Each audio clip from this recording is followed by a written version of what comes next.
Hello friends, कैसे हैं आप सब लोग। आई होप सब बहुत अच्छे होंगे। तो आज हम लोग बात करने वाले हैं डीएसबीएम में एक टॉपिक आता है परचेजिंग, जो कि लॉन्ग आंसर क्वेश्चन में भी आता है। तो उसको आंसर करने के लिए हमें क्या क्या चीज़ें लिखनी है, कितनी चीज़ें कवर करनी है, सारी चीज़ों पर हम लोग बात करेंगे। तो पूरा वीडियो देखिएगा, लास्ट तक आप देखिएगा, आपको पूरा समझ में आ जाएगा। चलिए बिना टाइम वेस्ट किए हम लोग स्टार्ट करते हैं आज का टॉपिक परचेजिंग। तो परचेजिंग में आपको कितनी चीज़ें लिखनी है, क्या क्या चीज़ कवर करनी है, सारी चीज़ें पर हम आज बात करेंगे। तो देखिए, सबसे पहले इसकी डेफिनीसन लिखनी है परचेजिंग। परचेजिंग की डेफिनीसन यानी कि इसकी मीनिंग क्या होती है। तो देखिए, purchasing refer to the act of buying the drugs और medicines from the manufacturers, suppliers public और private, wholesalers and agent like distributors.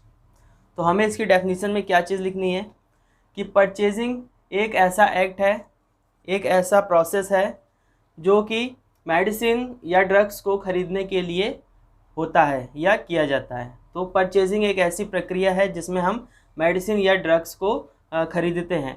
कब, कैसे ख़रीदते हैं, कहाँ से ख़रीदते हैं। तो देखिए, फ्रॉम द मैन्युफैक्चरर्स, मैन्युफैक्चर यानी कि जहाँ पर वो दवाइयाँ या मेडिसिन बन रही हैं, जहाँ पे वो बनाई जा रही हैं।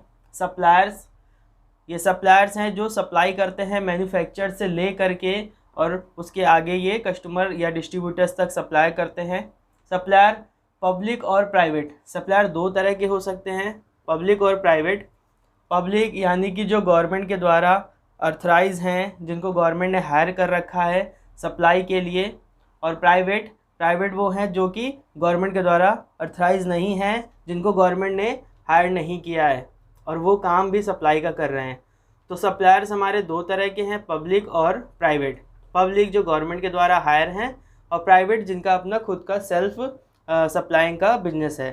तो सप्लायर से हम लोग परचेज़ करते हैं, ख़रीदते हैं। होलसेलर, होलसेलर जो होता है आपका सिटी में एक या दो होलसेलर होते हैं जो सिटी से बाहर से सारी मेडिसिन या ड्रग्स को वो परचेज़ करके सिटी के अंदर सप्लाई करते हैं। एंड एजेंट लाइक डिस्ट्रीब्यूटर्स, और उसके बाद जो लास्ट हमारी कड़ी है, जो लास्ट ऑप्शन है वो है डिस्ट्रीब्यूटर्स, यानी कि जो छोटे छोटे से डिस्ट्रीब्यूटर्स हैं जो हमें होलसेल और रिटेल दोनों पे मेडिसिन मिल सकती है, जहाँ से जो बेच सकते हैं, तो वो हैं डिस्ट्रीब्यूटर्स। तो देखिए, इसकी डेफिनीसन में क्या क्या चीज़ें कवर करनी है। सबसे पहले डेफिनीसन हो गई, purchasing refer to the act of buying the drugs और medicines from the manufacturers, suppliers public और private, wholesalers and agent like distributors. तो मेडिसिन्स को ख़रीदने का या फिर ड्रग्स को ख़रीदने का वो प्रोसेस, वो प्रक्रिया जो हम लोग परचेजिंग में करते हैं। कहाँ से वो ख़रीदते हैं, वो मैन्युफैक्चरर्स हो सकते हैं, आपके सप्लायर्स हो सकते हैं जो गवर्नमेंट से हायर किए हों या ना भी हों, होलसेलर हैं, और एक डिस्ट्रीब्यूटर्स है। तो इन चार जगहों से हम लोग मेडिसिन या मेडिसिन को और ड्रग्स को परचेज़ कर सकते हैं, ख़रीद सकते हैं। देखिए, यहाँ बाइंग वर्ड का यूज़ है, मतलब कि हम लोग ख़रीद रहे हैं। तो इसके बाद ये हो गई डेफिनीसन। इसके बाद परचेजिंग में हमें उसका ऑब्जेक्टिव लिखना है। ऑब्जेक्टिव यानी कि उसका उद्देश्य क्या है, ये काम हम क्यों कर रहे हैं, उसका उद्देश्य क्या है। तो देखिए, ऑब्जेक्टिव्स, पहला है objective availability of drugs at the minimum possible cost, मतलब कि जो ड्रग्स है वो अवेलेबल हो, उपलब्ध हो, at the minimum possible cost, जो कम से कम लागत में हो सके वो ड्रग्स हमारी अवेलेबल हो जाए, उपलब्ध हो जाए। मतलब हम जितने कम से कम लागत में सारी दवाइयों को ख़रीद सकते हैं, उनको हम अवेलेबल और उपलब्ध करा सकते हैं फॉर द पेशेंट, जो उनको नीड है उनके लिए। तो वो है पहला ऑब्जेक्ट, कि हमें कम से कम लागत में ज़्यादा से ज़्यादा दवाइयों को उपलब्ध रखना है अपने पास। सेकंड देखिए, enable regular flow of production. Enable मतलब कि चालू रखना, ऑप्शन को खुला रखना। रेगुलर फ्लो, फ्लो मतलब कि एक जो गति होती है उसको, रेगुलर मतलब बराबर से। प्रोडक्शन, प्रोडक्शन जहाँ पे मेडिसिन बन रही हैं, जहाँ पे जो मेडिसिन या फिर जो हमारी केमिकल्स हैं या ड्रग्स हैं वो बनाई जा रही हैं, तो उसका रेगुलर फ्लो मतलब कि जो रेगुलर फ्लो है वो चलना चाहिए। प्रोडक्शन जहाँ पे दवाइयाँ बन रही हैं वो बंद नहीं होनी चाहिए, उनका जो प्रोसेस है मेडिसिन बनाने का वो बंद नहीं होना चाहिए, वो डिसेबल नहीं होना चाहिए, वो इनेबल रहना चाहिए, रेगुलर फ्लो पे वो काम चलते रहना चाहिए। जिससे क्या होगा कि जो कमी है अगर कभी होती है, अगर इसको हम डिसेबल कर देंगे तो वो कमी हो जाएगी और वो मेडिसिन हमारे पास नहीं पहुंच पाएगी, जिससे हम अपने पेशेंट तक या जिसको नीड है वहाँ तक पहुँचा नहीं पाएंगे। ठीक है, तो इसको इनेबल ही रखना है, ये प्रोडक्शन का काम हमेशा चालू ही रखना है, जिससे क्या हो कि किसी भी मेडिसिन की कभी कमी ना होने पाए।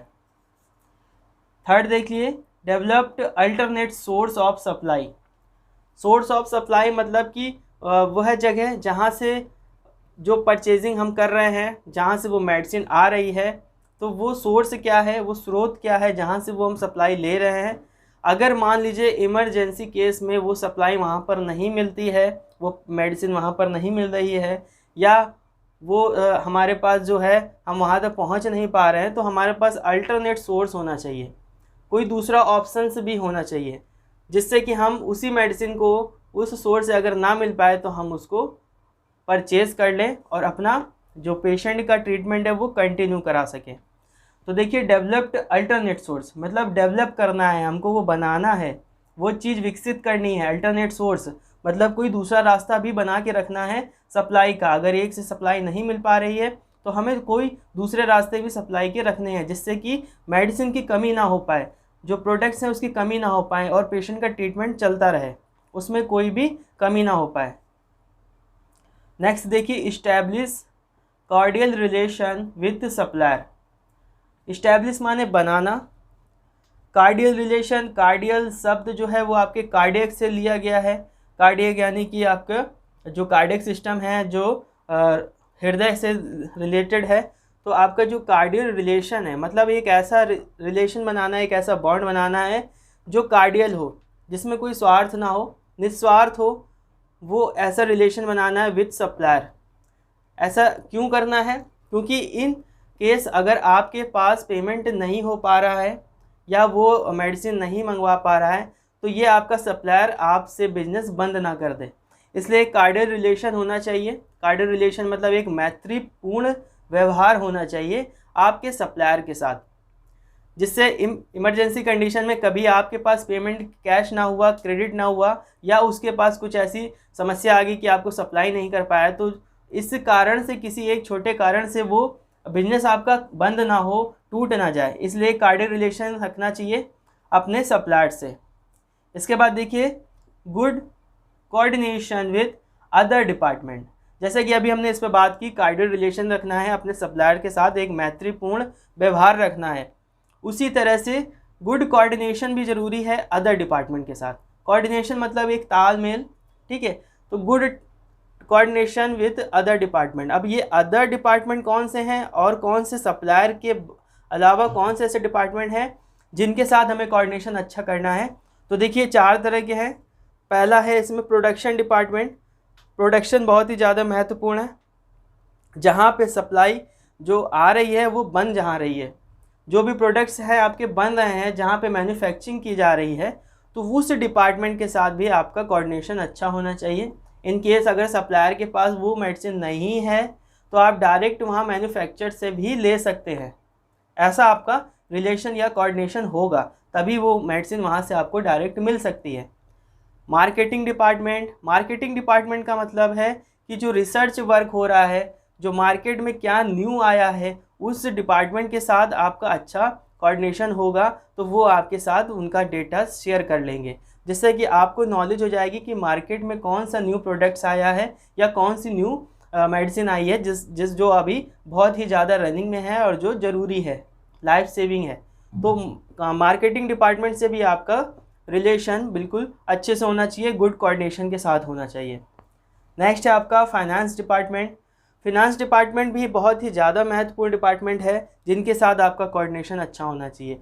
क्योंकि अगर फाइनेंस डिपार्टमेंट के साथ अगर आपका रिलेशन अच्छा नहीं हुआ, तो जब आपको पैसों की ज़रूरत होगी इन्वेस्ट करने के लिए, जब आपको इन्वेस्ट करने के लिए आपके पास जो पैसे हैं वो कम पड़ रहे हैं जो भी है, तो उस समय पे फाइनेंस डिपार्टमेंट आपकी हेल्प करेगा। और हेल्प जब ही करेगा जब आपका कोऑर्डिनेशन गुड होगा। तो फाइनेंस डिपार्टमेंट भी बहुत ही ज़्यादा इम्पॉर्टेंट रोल प्ले करता है आपके बिजनेस के लिए, तो इनके साथ भी आपका कोऑर्डिनेशन अच्छा होना चाहिए। नेक्स्ट देखिए, पर्सनल डिपार्टमेंट। पर्सनल डिपार्टमेंट से यहाँ पे अर्थ है कि जो डिपार्टमेंट आपके कलीग्स को, आपके स्टाफ्स को, आपके ना रहते हुए उनको प्लानिंग बता सके, उनको ट्रेनिंग दे सके, उनको डेवलपमेंट स्किल्स बना सके, मतलब कुल मिला के जो भी आपके यहाँ वर्क हो रहा है उसके बारे में सारी जानकारी दे सके और उनको कंट्रोल कर सके इन केस अगर आप अपसेंट हैं, इन केस आपको अगर बिजनेस पर्पस से आउट ऑफ आपके बिजनेस एरिया से बाहर जाना पड़ रहा है, तब वो पर्सनल डिपार्टमेंट ये वर्क करता है। तो इनके साथ भी आपका गुड कोऑर्डिनेशन होगा तो भी ये सारी चीज़ें आपके इस एम्प्लॉयज़ को, आपके स्टाफ को वो बताएंगे। अगर कोऑर्डिनेशन अच्छा नहीं होगा तो वो अच्छे से उनको ट्रीट नहीं कर पाएंगे, अच्छे से ट्रेनिंग नहीं दे पाएंगे, और अगर वो ट्रेंड नहीं होंगे आपके स्टाफ तो आपका बिजनेस लो हो जाएगा, आपका जो बिजनेस का इनकम है वो लो हो जाएगा, और आपका जो बिजनेस स्टाफ है उनका अदर पेशेंट से या कस्टमर से जो रिलेशन है वो ख़राब हो जाएगा। तो इस वजह से आपको आपके सप्लायर के साथ तो कार्डियल रिलेशन रखना ही है, और साथ ही साथ आपके जो अदर डिपार्टमेंट है, ये 4 डिपार्टमेंट, इनके साथ भी गुड कोऑर्डिनेशन बना के चलना है। तो ये देखिए, ये थे ऑब्जेक्टिव इसके परचेजिंग के कि हमारे पास कम से कम लागत पे मेडिसिन उपलब्ध हो जाए, जहाँ पे मेडिसिन बन रही है वो हमेशा बनती रहे, वहाँ पे कोई रुकावट ना आए, आपके जो सप्लाई हैं उसके दूसरे रास्ते भी हों, कार्डियल रिलेशन हो आपके सप्लायर के साथ, और अदर डिपार्टमेंट के साथ अच्छा कोऑर्डिनेशन हो। तो ये है आपके ऑब्जेक्टिव थे। इसको अगर आप थोड़ा सा डिस्क्राइब करके लिख देंगे तो अगर टाइम के साथ, तो ये आपके लिए बेनिफिट्स होगा। ठीक है, इसके बाद हम लोग चलते हैं, मीनिंग्स हो गई, ऑब्जेक्टिव हो गए, अब आता है इम्पोर्टेंस, मतलब कि इसका महत्व क्या है, इसकी ज़रूरत क्या है। तो परचेजिंग में हमने मीनिंग देख ली, उसका उद्देश्य देख लिया, अब हम लोग इम्पोर्टेंस की बात करेंगे। तो सबसे पहला इम्पोर्टेंस है लोअर कास्ट। जो भी लोअर कास्ट है, मतलब कि कम से कम लागत में आपको मेडिसिन मिलनी चाहिए और आप उसको अच्छे से रन करा सकें। सेकंड है कन्वीनियंस। कन्वीनियंस मतलब सुविधाजनक होना चाहिए। कभी ऐसा ना हो कि वो आपको सस्ती पड़ रही है लेकिन वो सुविधाजनक नहीं है, या आप उसको पेशेंट को देंगे तो वो कैरी नहीं कर पाएगा, उसके लिए सुविधाजनक नहीं है, तो ऐसा नहीं होना चाहिए। तो कन्वीनियंस होना चाहिए, यानी कि सुविधाजनक होना चाहिए।